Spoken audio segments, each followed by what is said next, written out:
જે બાતની આધારે ફર્ધર એના રિમાન્ડ લેવામાં આવ્યા હતા અને એની પાસેનું જે લગેજ હતું બેગ, જેમાં ઉપર 8 પેકેટ જે 4 kg મળ્યા હતા, એ બેગ જ એને કન્ફેસ કર્યું કે બેગની અંદર કન્સીલ કરીને છુપાવીને વધુ હજી મુદ્દામાલ બીજો છે, જેથી પંચો અને સરકારી પંચો વિડીયોગ્રાફી અને બધાની સાથે રાખી અને ફરીથી એકવાર બેગની સર્ચ કરવામાં આવી હતી.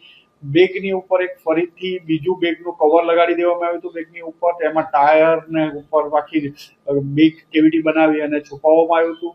એમના ઉપર એમણે કાર્બન પેપર મૂક્યા હતા, જેથી જે બેગેજ સ્કેનરમાં આ ડ્રગ્સ છે એ સ્કેન ન થાય અને આરામથી પાસ થઈ શકે, એટલે એ પણ એને છુપાવીને કબજે કરવામાં આવ્યું હતું.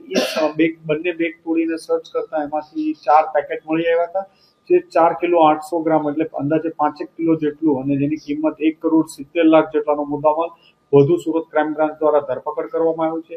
ફોઇલ પેપર, બેગ વધુ કબજે, જે કાર્બન પેપરની કબજે કરવામાં આવ્યા છે.